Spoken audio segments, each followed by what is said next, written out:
It's after midnight, and it's time for conversations about love, family, friends, sex, and life. It's Love and Life with Carol Riddick and Donavan West, only on WURD, Progressive Black Talk Media.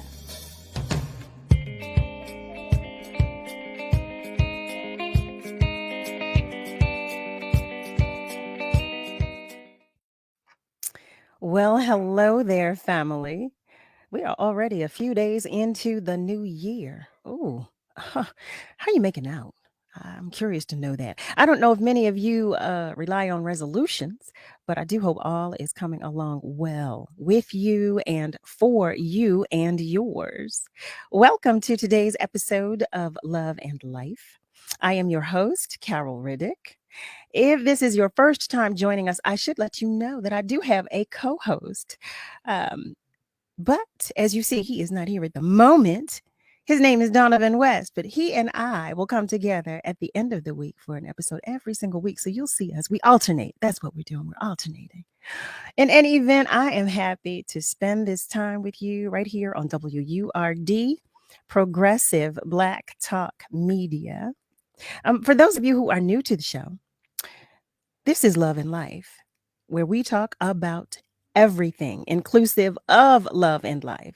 That's having healthy relationships and what that looks like mentally, physically, emotionally. At times we'll talk about specific experiences with couples and situationships. None of my business ships, anything under those umbrellas. Whatever you can think of under the umbrella of love and life as it applies to a relationship will be discussed. And that's with an honest opinion and without judgment. We're all human too. So tonight, this morning, whichever of the two you prefer, I want to talk about living a single life and what that looks like. We have a guest joining us today who is no stranger to the WURD family or to this subject. She is an accomplished professional psychotherapist, a best-selling author, a public speaker, a licensed professional counselor, and she's been a senior healthcare executive for well over 20 years, I believe. There's so much more I can say about her, but I'll let her share that with you. Please help me welcome Dr. Tina Scott. Hi, hello. Hello, Dr. Scott. How are you? I'm well. How are you? I will not complain. I will not complain. It's such a pleasure to have you here, and especially to talk about the subject matter that we are about to jump into. But I don't want to rush into it. I would like for our family members who are unfamiliar with you to get to know you better.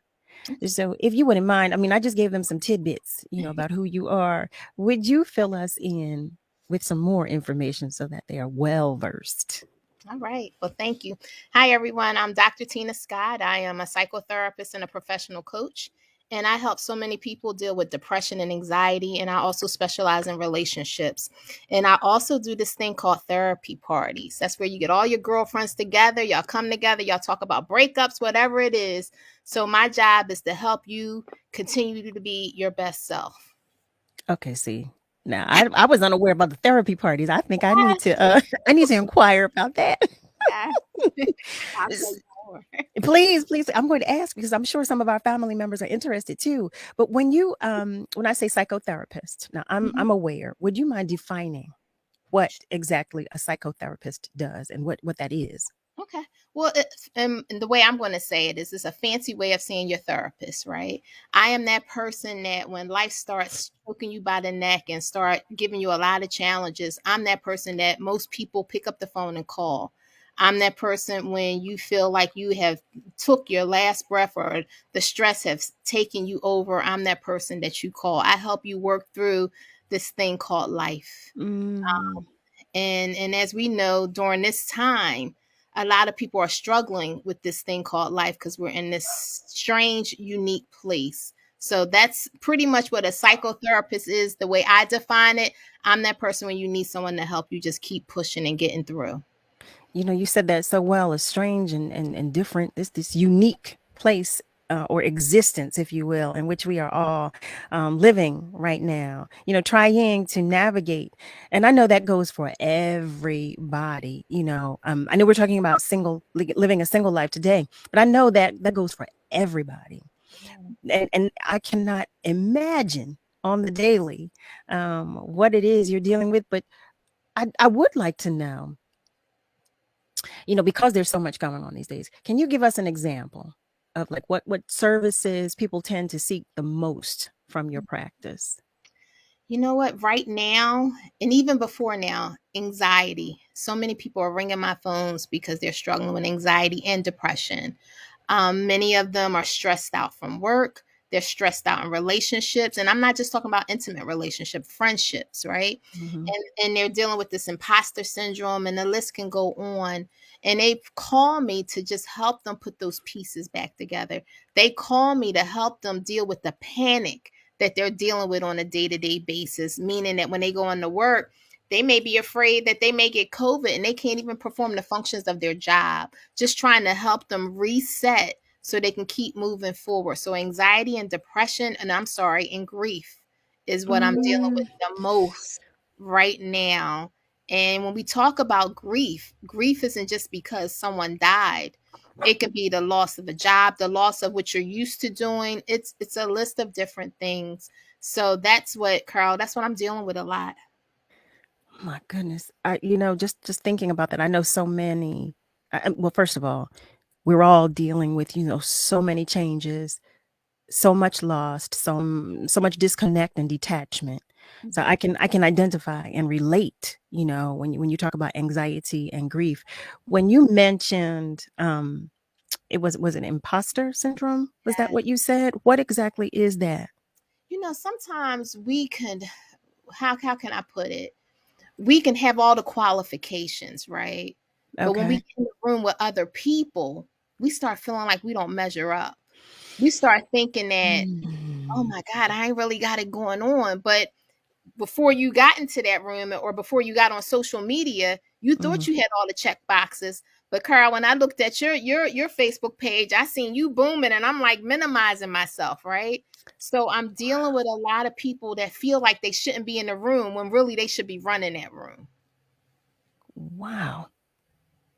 I'm family, if you are just tuning in, let me make you aware that you are listening to Love and Life on WURD, Progressive Black Talk Media. That's 96.1 FM and 900 AM.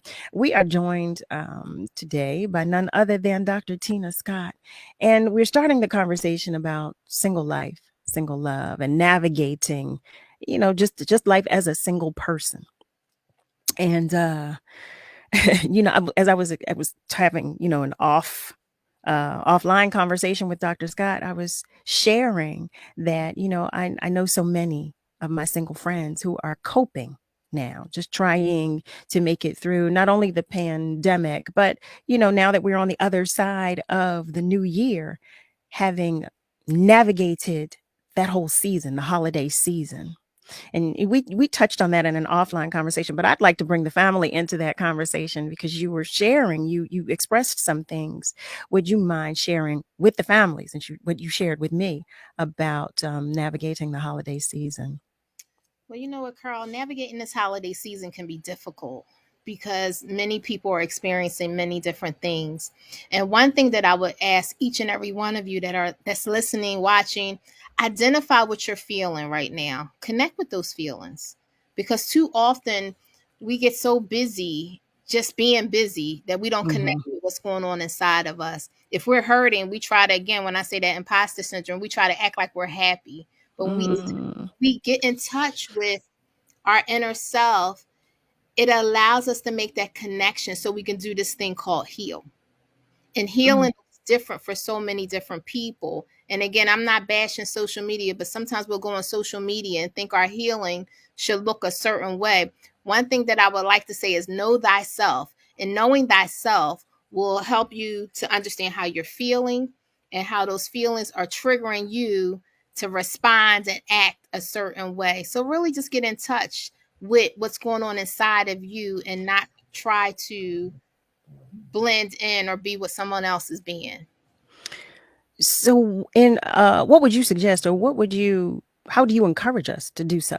How do you encourage us to just get in touch with ourselves? Like when you say that, it sounds so simple and so easy of a process, but what can we do to do that? Well, one thing, Carl, again, when I say get in touch with your feelings, take a pen and a paper and just Mm, start writing what's going on inside of you, right? And when you take in that pen and paper, spend some time in a room by yourself. Turn the TV off, put the phone in another room, and just really get in touch with what's going on with yourself. Like, what am I feeling? What's going on? Why am I acting this mm, way? Why are the tears falling? Because oftentimes, you know what we mostly say is, I don't know. I'll say, Carol, how you feeling? I don't know. And when you say I don't know, that means you're not really spending enough time with yourself. And it isn't easy because during this mhm, COVID season, many of us have been forced to spend time with ourselves. And that's why most of our phones as clinicians, the phones are ringing off the hook. But spending time with yourself is mhm, muting everything around you and just really start going inwardly. And wherever you get your power from, spiritually, you make that connection, right? Because what happens is when we spend time with ourselves, we get to know what's going on with us. And most of us are depleted. You know how mm, our phones get real low and it gets in the red? And you know, we all running and get a cord. We don't care how raggedy the cord is. We don't care if we gotta stand with one leg and wiggle it until we just get it into green. That's the yes. same thing that we got to do with ourselves. When we start getting raggedy and we start getting in the red, we got to plug it into our power source. And when we plug it into our power source, that's where we get refueled and re-energized. So again, that we can keep moving through this thing called life. So really finding some time to be still and to be Mhm. quiet and turn everything else off. Get rid of those distractions. Once again, I can identify with what you're saying. As a single woman, um, I found myself forced to do that when at the beginning of the pandemic, as we all were. I was forced to shut down. But in doing so, I stood still and Mhm. reevaluated. I took that time to reevaluate so I can understand what you're saying, because as a result of that, I began to do just that when the world began to reopen. I began to do that myself, just, take more time for myself, because I realized I've always been the hamster on the wheel, Yep. and I no longer wanted to be the Mhm. hamster on the wheel. So I started taking time to do those things, taking time for myself, I should say. Mhm. That, oh my goodness, there's just so many gems that we've touched on so far. Mhm. But I want to spend some time on just a few things. Okay. We're talking about being single. We're talking about navigating single life, not just, now that we're on the heels of the holiday, we're into a new year now. We're trying to cater to the new and trying to own our new now Mhm. that we're out of 21. Mhm. But I know so many people that find it difficult to be single. Mhm. One of the questions that you and I talked about is it normal to be single? Mhm. Mhm. When someone asks that question, or when someone presents that question to you, what do you say? How do you respond to that?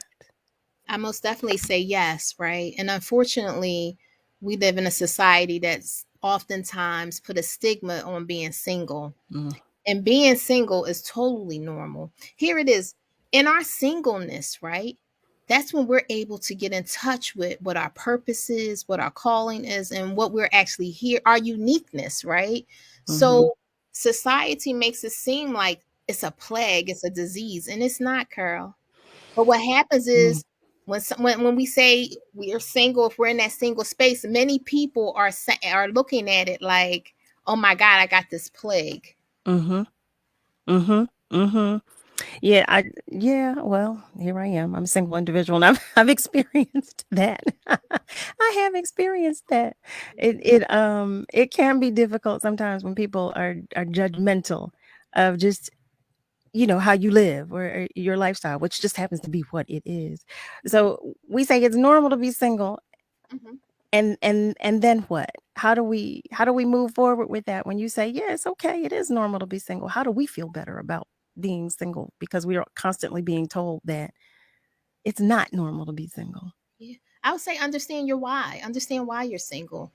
We have standards, right? And oftentimes we could be in a relationship, but we don't want to just be in any relationship. So really get in Mhm. touch with, why am I single? What's going on? Is this what was this my choice? And most of the Mhm. time we've gotten out of something that wasn't good for us, right? Or we may have some fear of getting into something because what we probably have seen others go through, right? So really understanding, like, why am I single? Okay, what's going on with that? Why have I made this choice? Or Mhm. why was this choice given to me? And when you understand your why, it will help you start putting like those pieces together. I had a conversation with a friend of mine, and I'm mixing apples with oranges, but I believe that this will it'll come together. Mhm. So he said that he was referred to as a serial monogamist. Are you familiar with that term? Break it down for me. When he said that to you, Carl, what was he saying? He said someone referred to him. Someone said that he was a serial monogamist. Mhm. And when I looked it up, it read that it's someone who believes in being in, well, not necessarily believes, but goes from relationship to relationship with little time in between, but practices monogamy while in the relationship, but goes into a different relationship uh with very little, if any, time in between, just leaves one relationship and goes into another. And I thought the term itself was interesting. I had never heard of it, but I Mhm. was just curious to know, as a therapist, if it was something with which you're familiar or that you've had, experience. Well, sometimes I get clients who really don't like being alone or by themselves. So if they get into a relationship and it doesn't work out, they immediately jump into another one. And Hmm. what happens is we start looking at patterns from way back to see why this is happening now. But it's not uncommon because so many people struggle with this thing called loneliness. And it's just not women, it's men and women. And I'm not saying that's why he did it. I'm saying Hmm. when I Hmm. see that come into my office, that many people don't want to be alone.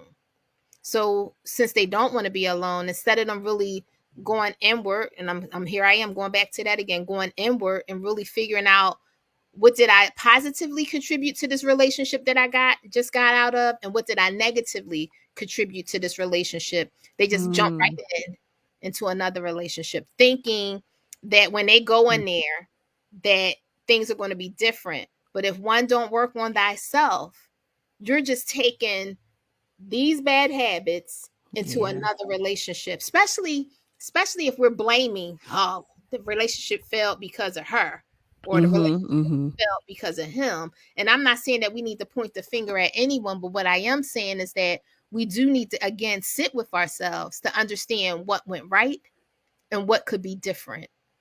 Taking responsibility. It's Yes, all about being responsible and holding yourself accountable, that's it. which That's is it. so important. Well, that's important in any relationship. Most- Accountability and responsibility. Family, once again, if you're just tuning in or if you're just joining us, you are listening to Love and Life on WURD, Progressive Black Talk Media. That's 96.1 FM and 900 AM. If you are familiar, because we are just new into our show, if you're familiar, vaguely familiar with Love and Life, you will see that my co host is not here, Mr. Donovan West.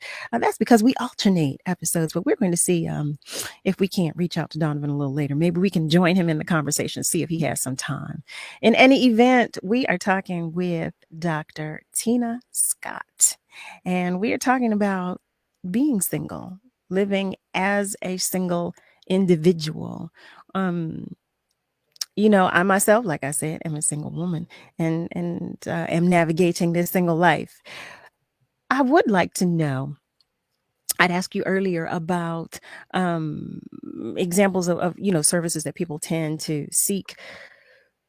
Are they specific with age groups, like the issues that clients come in to speak with you about? Are they typically specific with a certain age group, or how You know what, Carol? Before the pandemic, it would have been easier to isolate to a specific age group.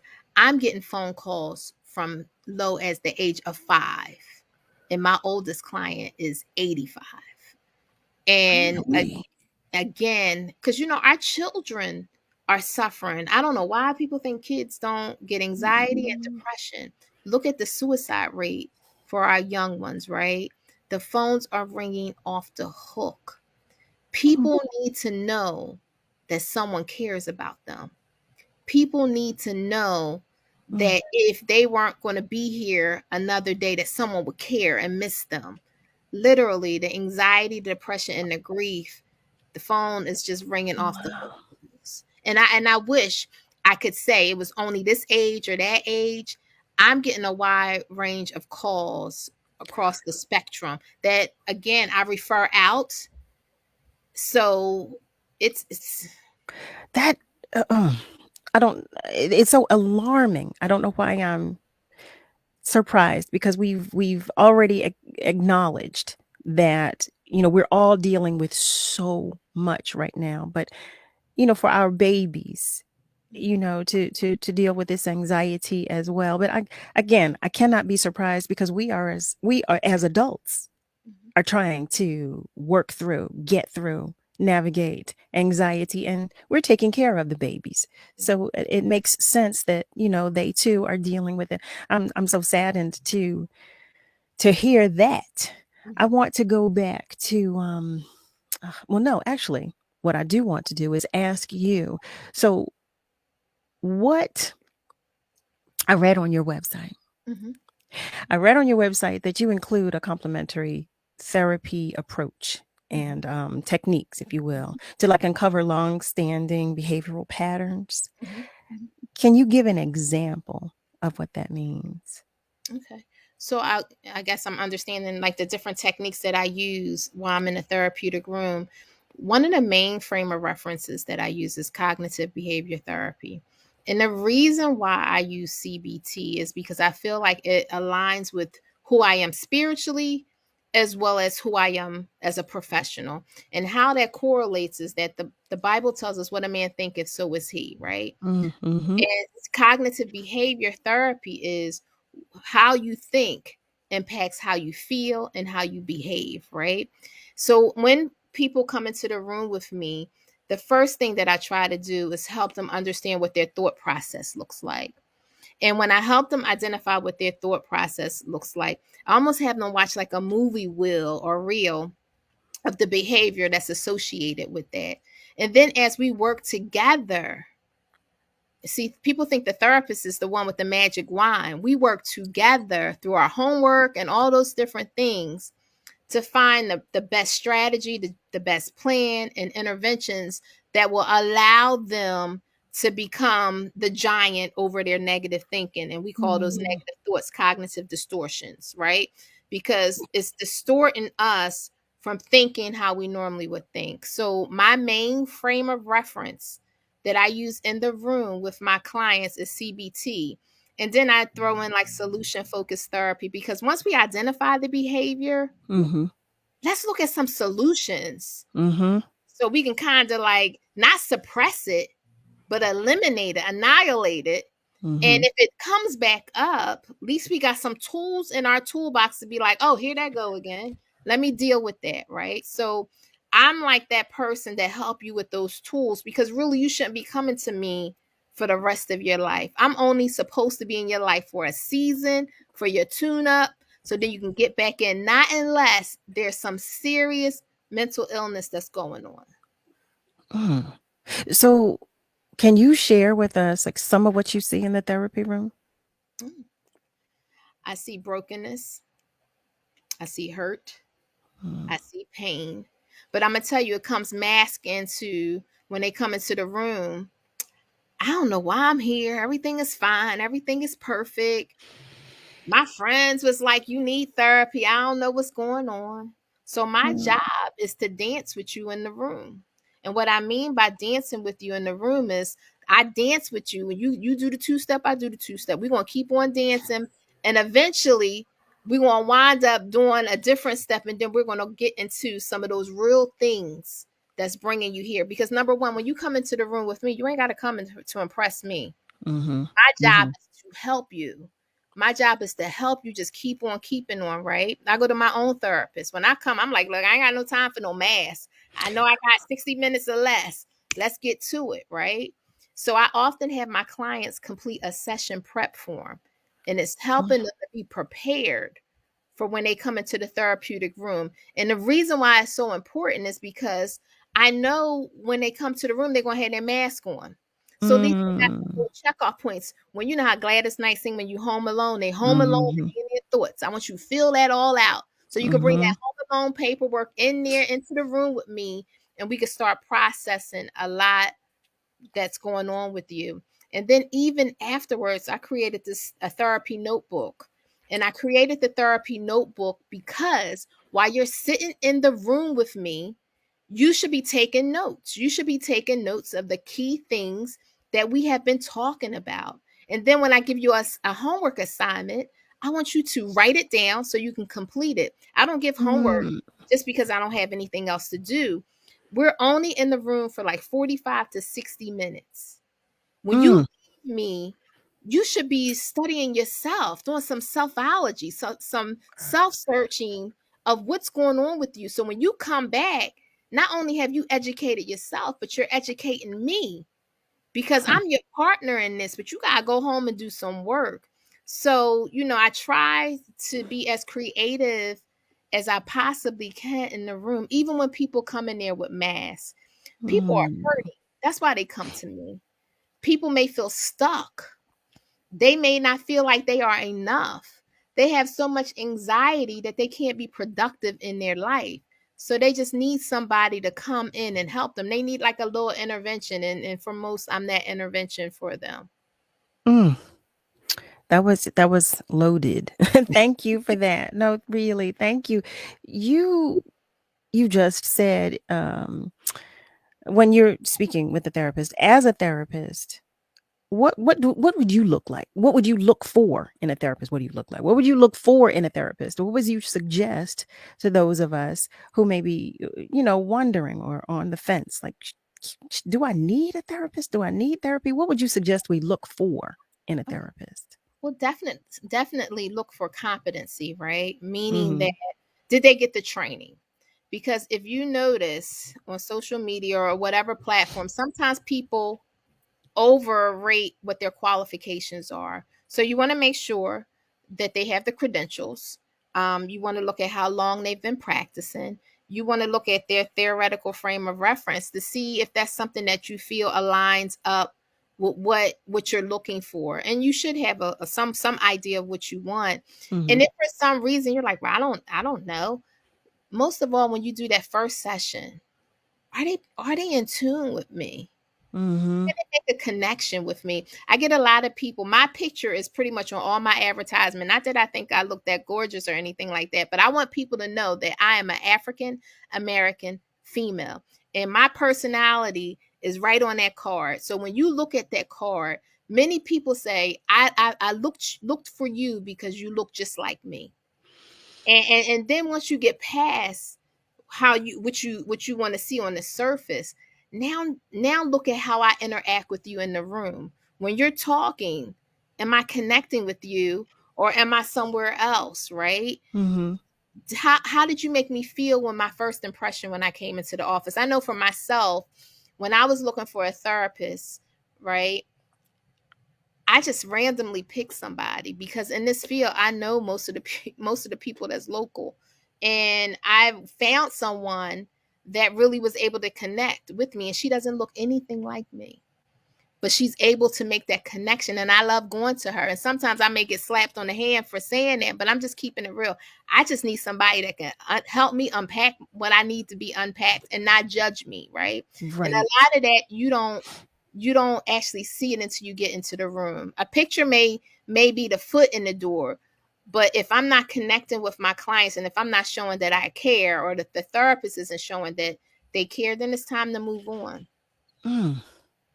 So much truth there. I was wondering, really, when you said that about looking for a therapist for yourself, I was wondering, how do you even choose someone, especially, being in the field? What do you look for, and what is most important, or what should be most important to you in that search? But that means so much. You're absolutely right about being able to identify, connect, and being able to develop a level of comfort so that you can communicate and move forward. That, that's a lot right there. That's a Yeah. lot, especially because, we're talking about being single. Family, if you have just tuned in, or if you're just joining us, you're listening to Love and Life on WURD, Progressive Black Talk Media. We are talking with Dr. Tina Scott, and we're talking about living a single life, managing a single existence. We're talking about, what that looks like, what it feels like, how to move through it if you're not moving through it, or if you don't feel like you're moving through it, doing well doing so. I'm sharing that I'm a single woman, and Dr. Scott has been offering us a lot of encouragement here, and some tips. I'm curious to know about the therapy party that you mentioned in the beginning. Dr. Scott shared with us that she has these therapy parties. I think I might be interested in hosting, and don't worry, family, if I have one, I will invite you.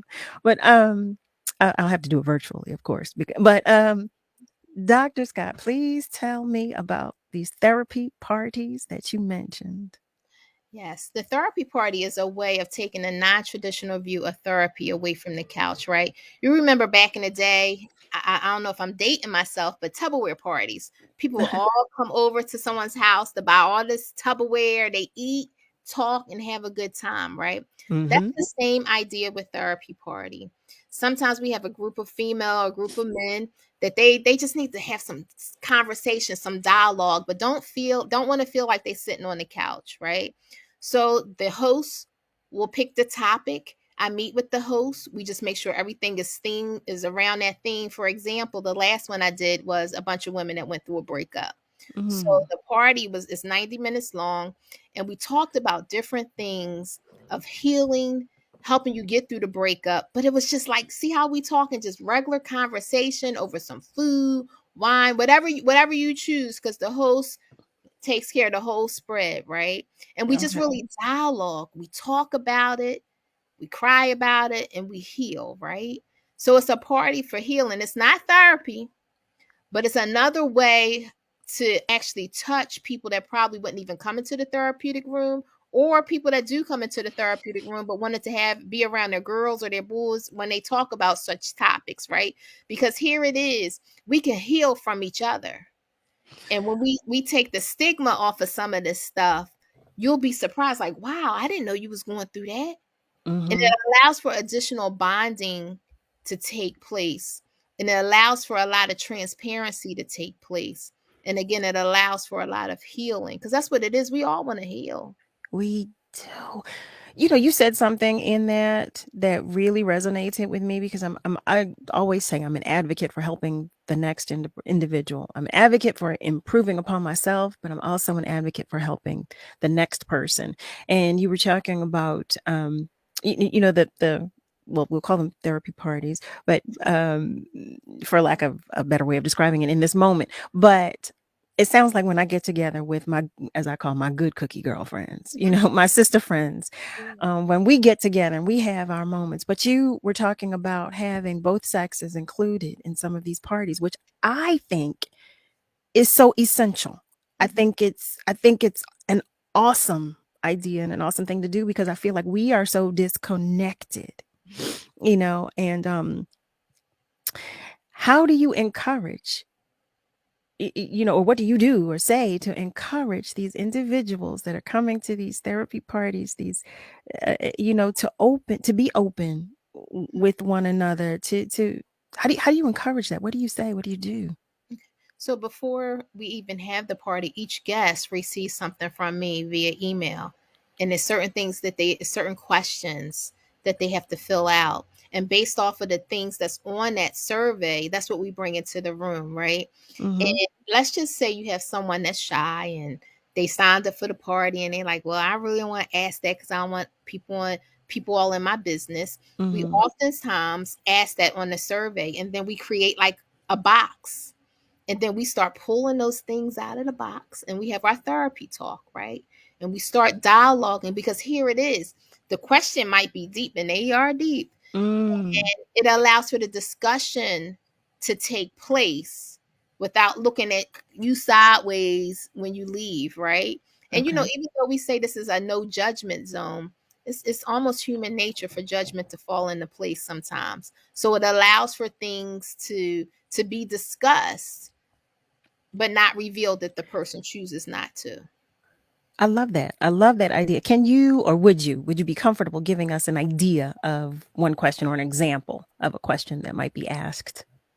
Let's see. Um, okay, one of the questions is it possible for a person to be in love with two people at the same time? Mm. Is it possible for someone to be married and love someone else at the same time, right? Mm.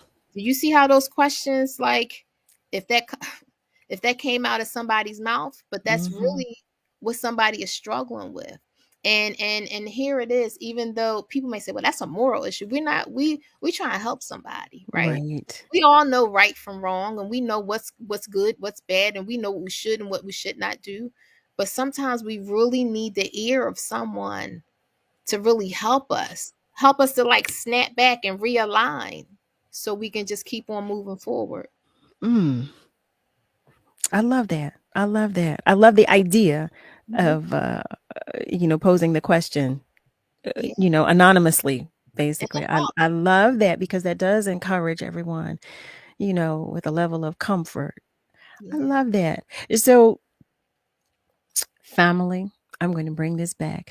We are in the midst of love and life. You are listening to your host, Carol Riddick, and our guest, Dr. Tina Scott. And we are talking about single life, single love. Oh my goodness. We're talking about a little bit of everything.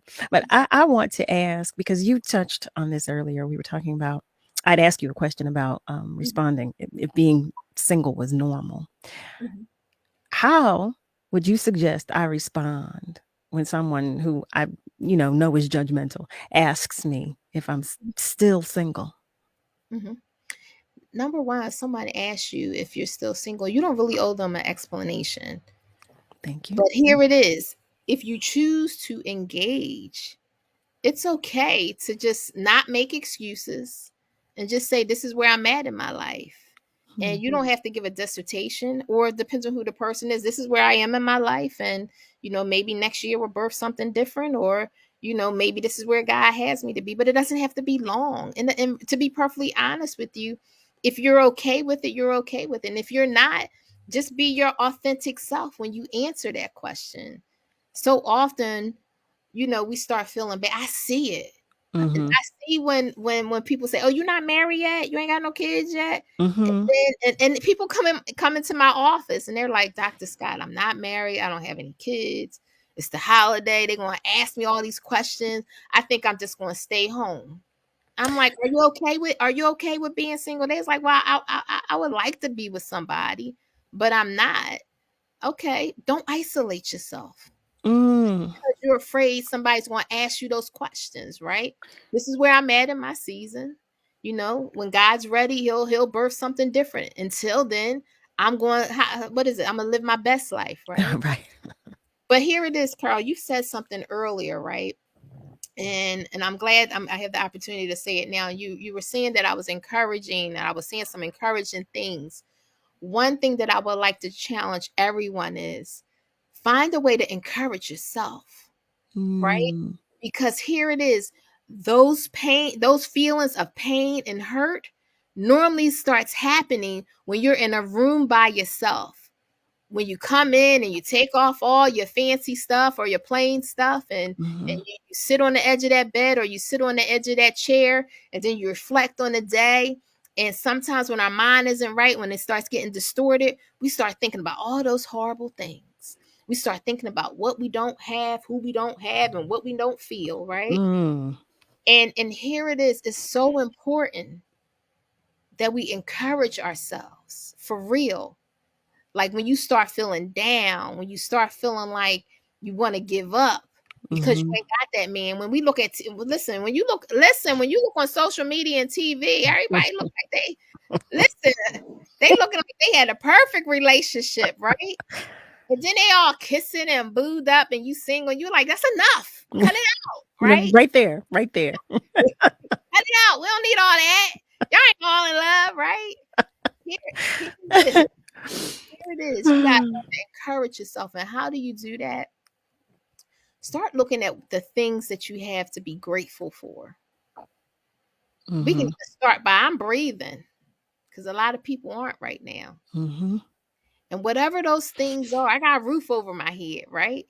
Now, even if the roof got a leak in it, it ain't leaking all over. It's always something that you can be grateful for. I remember growing up listening to the Hawkins family, and they had this song, Be Grateful. And yes. And I can't sing. I know you can. They said always someone else worse off than you, right? Yes.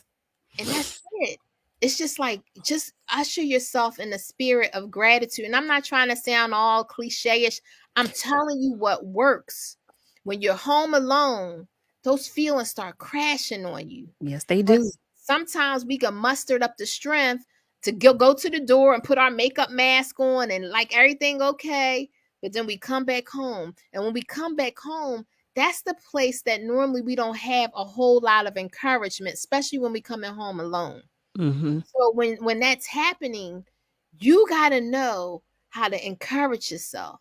And then you may say, well, the feelings are too bad. I don't feel like reading anything.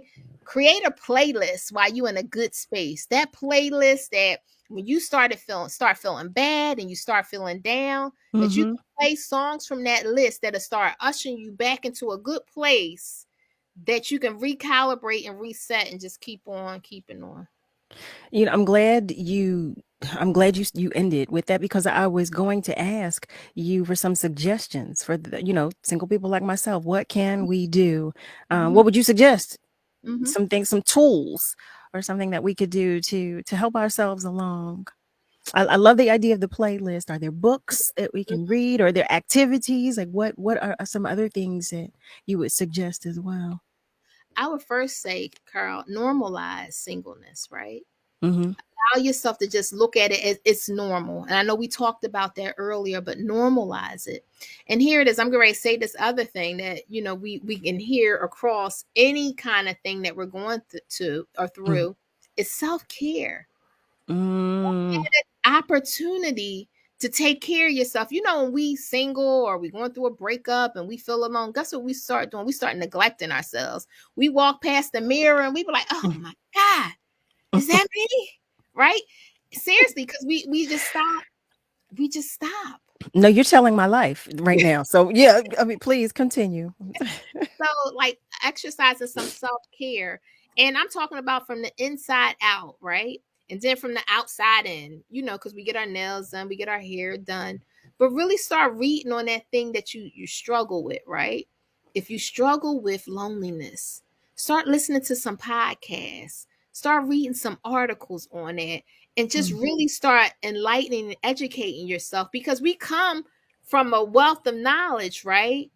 But just because we have a wealth of knowledge doesn't mean that we can't keep building up on it. Read on it, right? And here it is. Date yourself. You may not have the other person that's going to take you out on a date, but date yourself. That means you want to go see a good movie, go see a good movie. I know a lot of people that's single, they went out to date themselves and they wound up meeting the man of their dreams, right? But one thing I want to say is, please don't isolate. Because now you're making it difficult for the man and the woman or woman of your dreams to find you. The only way they're going to find you is if they climb through your window and break into your house, right? So I need for you to just keep moving, because what's in motion stays in motion. That's the law of physics, right? So just allow yourself to keep doing things, even when you don't feel like it, even when you're depressed. Because when you're depressed, it's going to feel like you're moving a ton of cedar blocks. You're like, oh my God, keep on moving. I guarantee you it'll start getting lighter. I can't say when, but it will. Oh my goodness, Dr. Scott. Family, I feel like Dr. Scott is telling all of my business. I feel like I am in the midst of a therapy session right now because she is saying so many things that apply to my very own life. She's got me sitting over here all uncomfortable. Did you see me? Did you see me move? Did you see me move? In any event, if you are just tuning in and are just joining us, welcome, first of all, as we are on the other side of a new year. OMG. You are listening to Love and Life on WURD, Progressive Black Talk Media. That's 96.1 FM and 900 AM. We're talking about being single.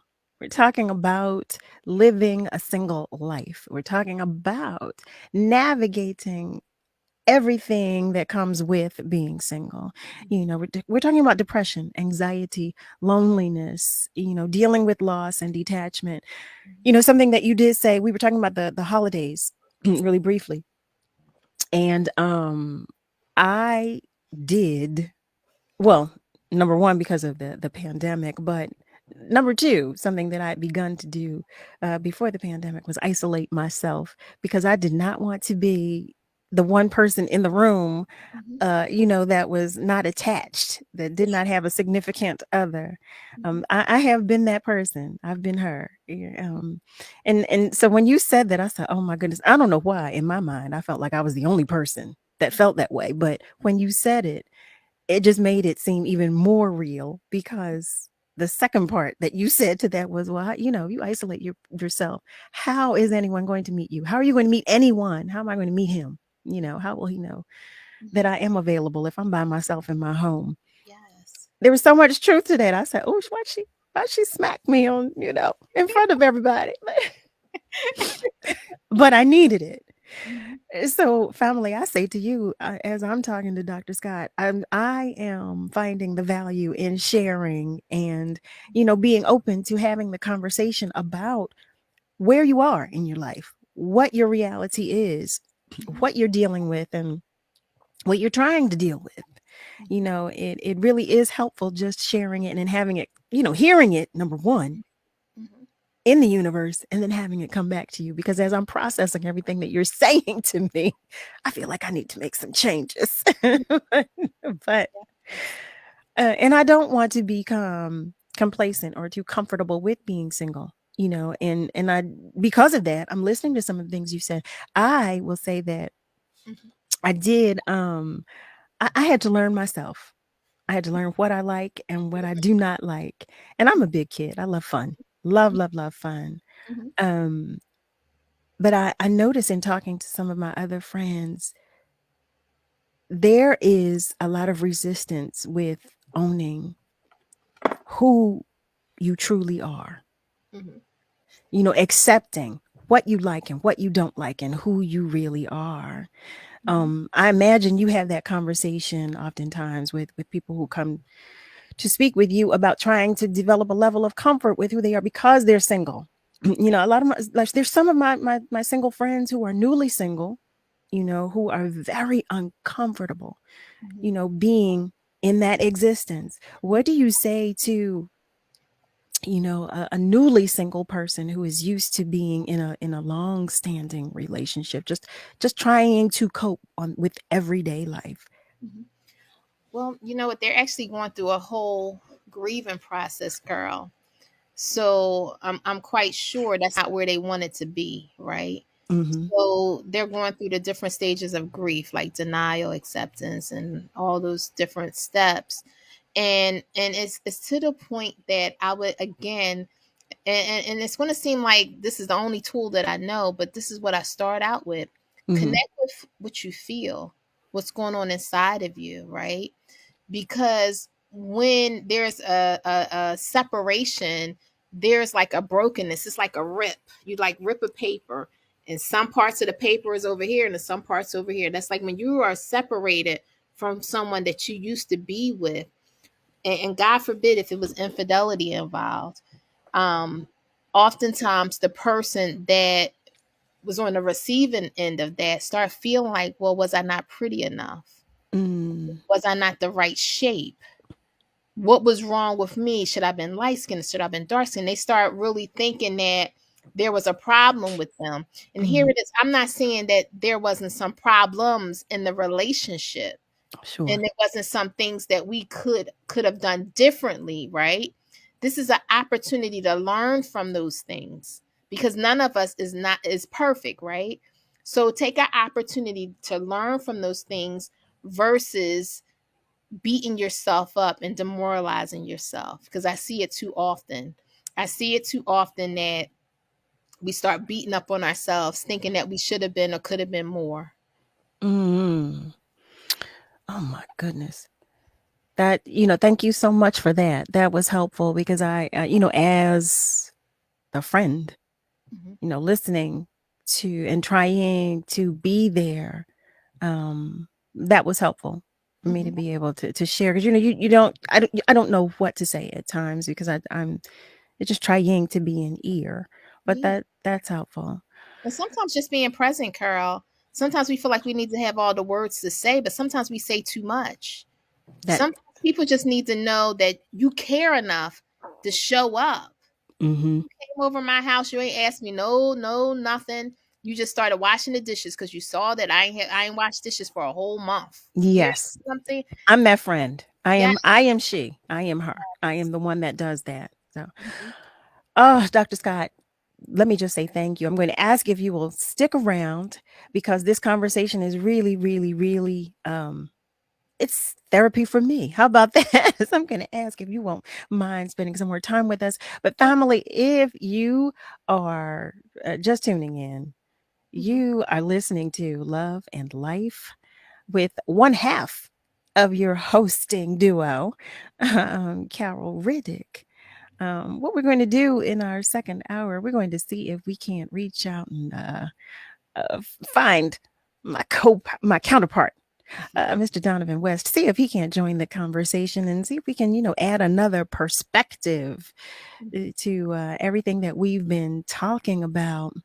You know, we've been talking about living a single life, navigating a single life. We've been talking about single love, and we've been talking about what that looks like, how it feels, and with regard to so many aspects of single life, anxiety, depression, loneliness, just every day, just trying to be who you are in the eyes of those who are being judgmental because your life is what it is. When we come back in our second hour, we're going to also talk about, can one be comfortable with being single?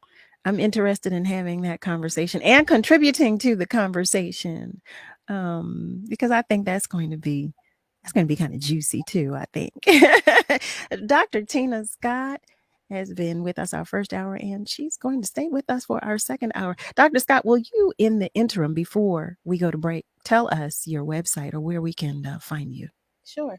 My website is drtinascott.com, and all my information is on there. And I'm also on social media, Instagram and Facebook, and I'm sure it's many more platforms, but I'm old school. I only can handle but so much, right?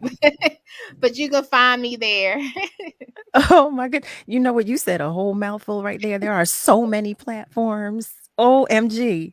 Yeah. I'm trying to navigate Uh, those. that's a full-time job. I was It like, I can't keep up. I threw in my flag a long time ago. and not being a professional. You're trying to handle your business Yeah. and trying to maintain that as well. That was funny because I'll tell you this really quickly. As we're wrapping, I joined Snapchat. Yeah. I didn't know how to create a snap. I said, wait. Who are you telling? I said, now I feel old. What am Yeah. I doing? How do you do this? So Yes. I'm trying to do TikTok. I did one and I thought I was going to really be on a roll, but my daughter, who's 12, helped me with that. I said, I need a manual to figure this out, but I'm going to TikTok it this year. Watch. I need a producer for social media. That's what I need, because Yes. I don't know how to do TikTok. I have a TikTok account, but Yes. I just have the account. So I just look at other people's TikToks. I am not going to They're create one. Plus, professionals too. oh my goodness, the things they're doing on here. Anyway, I am losing myself and I'm going completely off topic. Well, actually, you know what? For those of you who are single as well, I'm sure you're on TikTok and trying to figure stuff out too. So we'll figure that out together. But in any event, stay with us. We will be back.